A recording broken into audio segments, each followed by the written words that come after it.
ততক্ষণে আমাদের এই জগতে প্রয়োজন, যখনই আমাদের এইটা চলে যাবে তখন আর কোনো কাজে লাগবে না। তাই আমাদের বলতে আমাদের মন প্রাণ জীবন যৌবন যাহা কিছু আছে সব গৌর চরণে সমর্পণ করে দাও। তাই গৌর হরি বল হরি হরি বল।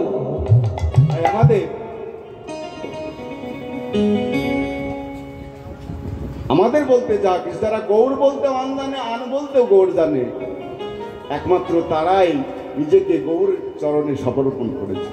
বলে সেই দান গৌর সুন্দর চাইছে। বিলাবিলাসী পদকবি এক পাশ থেকে বলেন, ওহে নাগরী, ওহে নাগরী, তোমরা আমায় বুঝতে পারলে না। নাগরিকগণের মুখে দানের কথা শুনে পদকর্তা লীলার এক পাশ থেকে বললেন, ওহে নাগরী, তোমরা বুঝতে পারছো না কোন দান চাইছি, কোন দান চাইছি গো।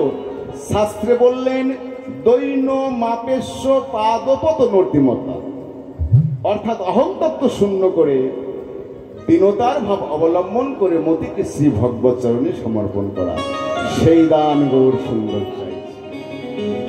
আর এমন দান কে করেছিলেন? এমন দান কে করেছিলেন? আমরা সকলেই জানি, সে হচ্ছে রাজা।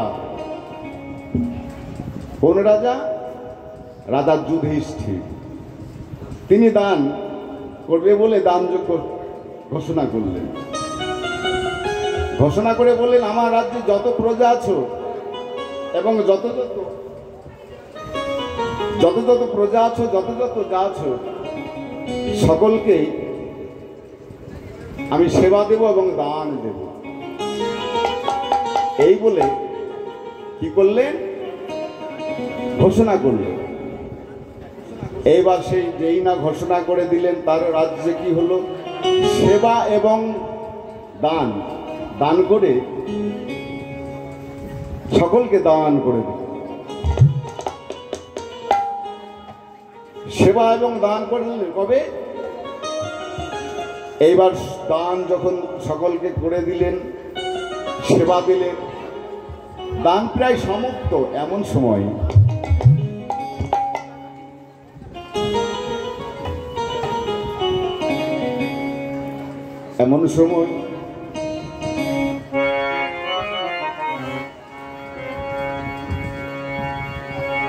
দানযজ্ঞে দান করলেন, সেবা দিলেন, সকলে এক এক করে চলে গেল।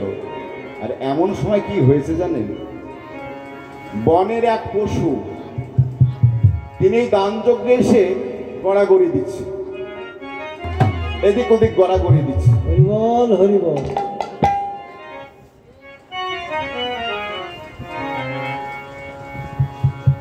এমন সময় গড়াগড়ি দিচ্ছে, আর রাজা যুধিষ্ঠির বলছে, এই জন্যই তোমাদের পশু বলে।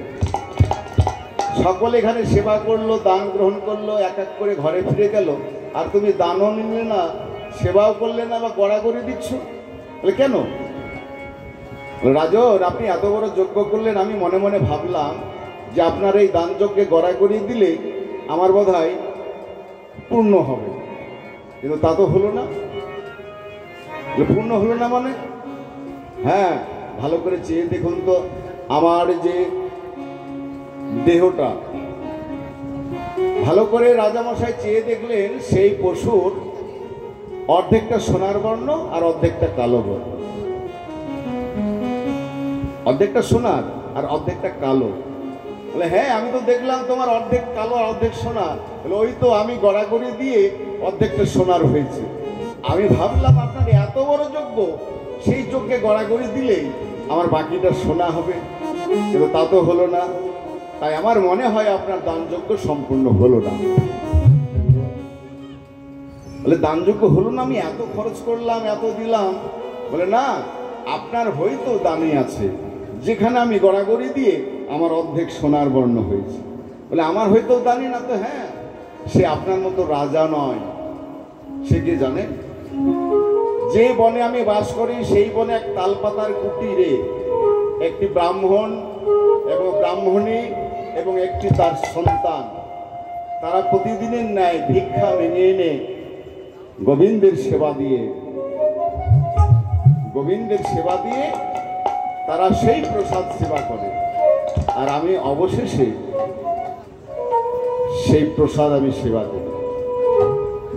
এইভাবে দিন যাপন করতে করতে জানেন রাজামশাই, একদিন কি হলো, সেই 7 দিন ধরে অনাহারে বৃষ্টি চলেছে। এমন বৃষ্টি যে 7 দিনে তারা ভিক্ষায় যেতে পারলেন না, ভিক্ষায় যেতে পারলেন না, গোবিন্দের সেবাও হলো না, তারাও প্রসাদ পেল না, আমিও প্রসাদ পেলাম না। তাই 7 দিন অনাহারে আছে। কিন্তু 7 দিন অনাহারে থাকতে থাকতে শিশু সন্তান সে আর কতক্ষণ থাকবে গো। তাই যেই না খোদার জ্বালায় সেই সন্তান কেঁদে উঠল, মা মা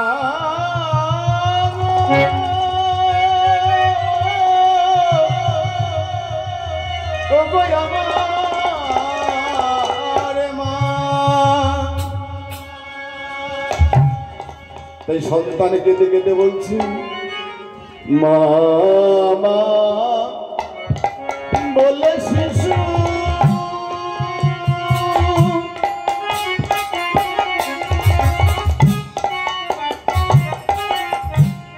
কাঁদিতে লাগিল,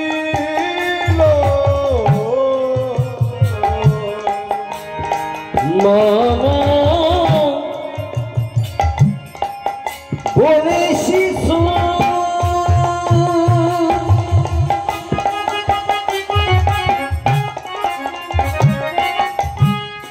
কাঁদিতে লাগিল,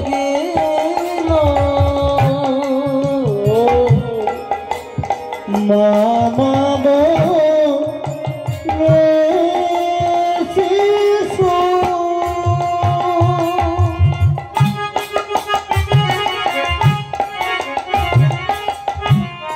কাঁদিতে লাগিল,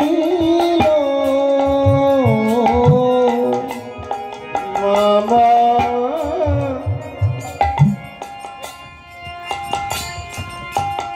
বলে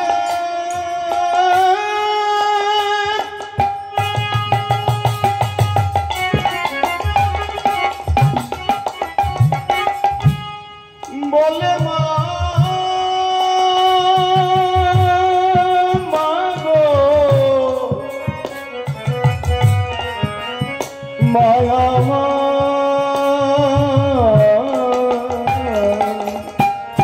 মামা বলিয়ে শিশু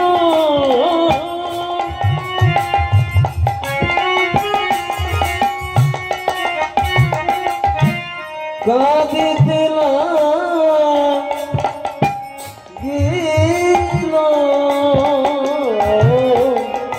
শিশু সন্তান কাঁদছে মা। আপনাদেরও সন্তান আছে, আমারও আছে। কোনো শিশু সন্তান যদি মায়ের কাছে খোদার জ্বালা সহ্য না করতে পেরে যদি মাকে খাবার জন্য কাঁদে, মা আমায় কিছু খেতে দাও, আমি তো আর থাকতে পারছি না, আমায় খেতে দাও, তখন তো বলুন তো সেই জননীর কি অবস্থা হবে। সেই জননী কেঁদে কেঁদে বলছে, ওরে আমার মা বলা ধন, ওরে আমার মা বলা ধন গোপাল, বিধাতা আমাকে এতই কাঙালিনী করে দিয়েছে যে এক মুঠো অন্ন তোর বদলে তুলে দিতে পারছি না। হে গোবিন্দ, হে নারায়ণ, তুমি আমায় উপায় বলে দাও, আমি কেমন করে আমার সেই শিশু সন্তানের বদলে এক মুষ্ঠ অন্ন তুলে দেব। ও গো নারায়ণ,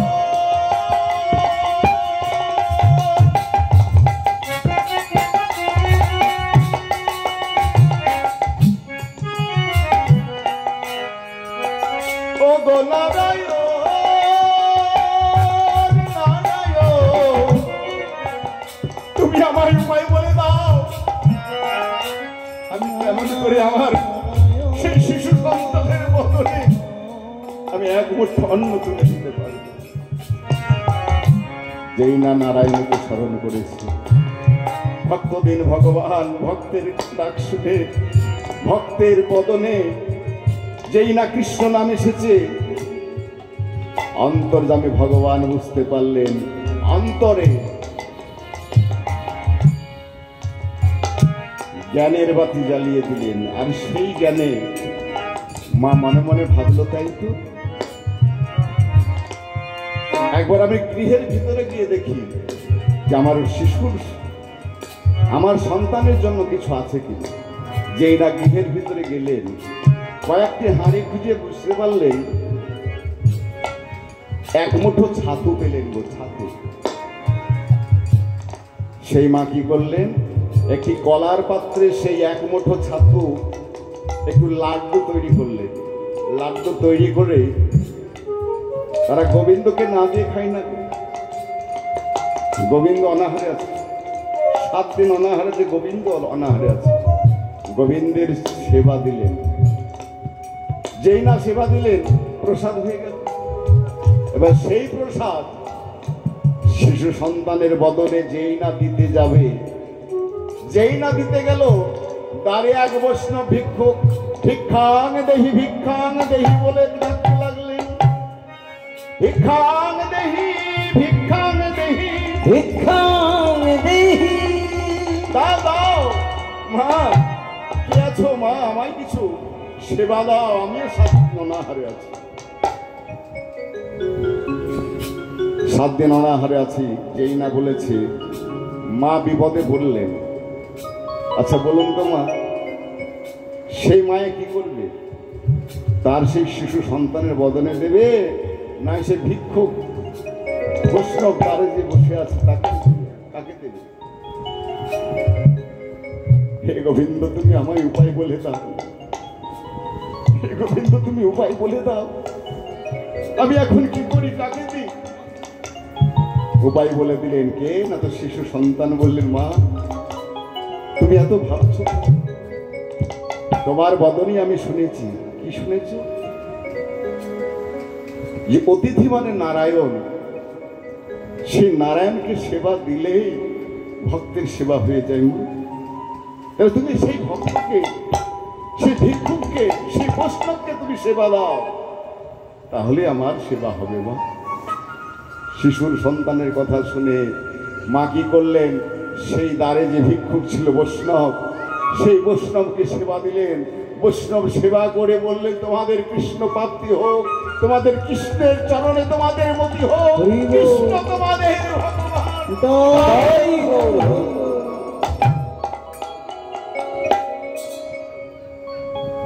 যেই না বৈষ্ণব সেবা করলে, আশীর্বাদ করলেন, সঙ্গে সঙ্গে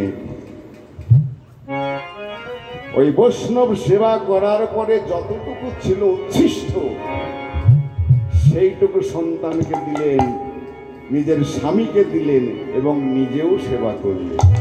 তাতেই তাদের উদর পূর্ণ হয়ে গেল। সন্তান বলছে, মা আর তো আমাদের কোনো ক্ষুধা নেই, দেখো দেখো আমাদের উদর পূর্ণ হয়ে গেছে।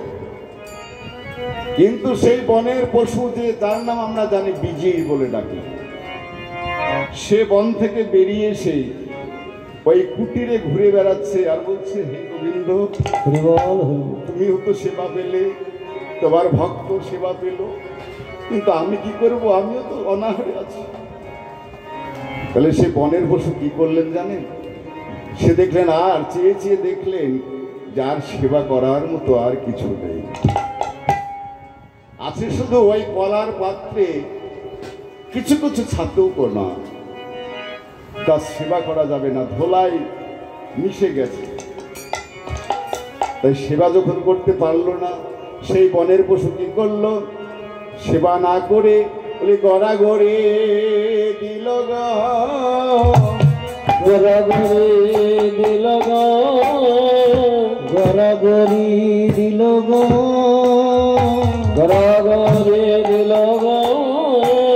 বলে গোবিন্দ তোমার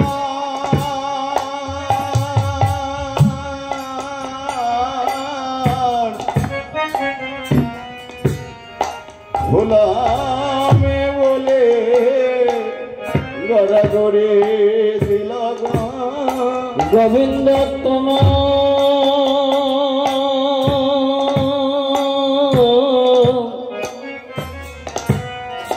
ফলমূলে গরাগরে দিল গো তোমার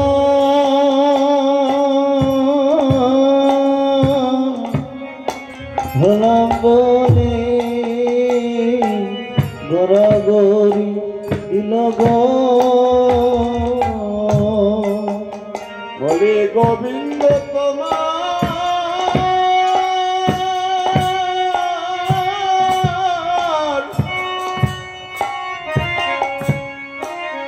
খোলা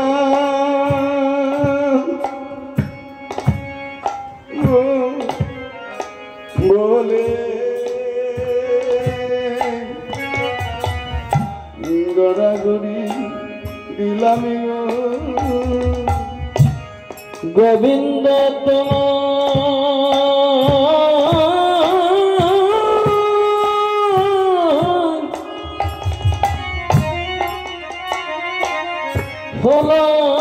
ফলমূলে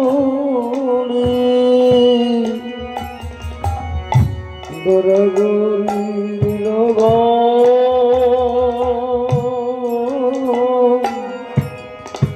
ওই গোবিন্দ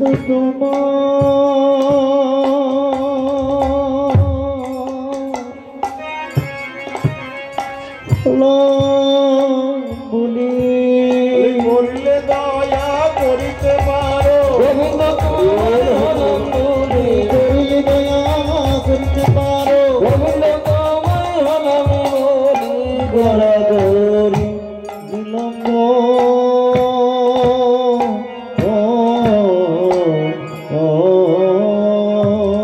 এই না গড়াগড়ি দিয়েছে, সেবা করতে পারলেন না, গড়াগড়ি দিলেন।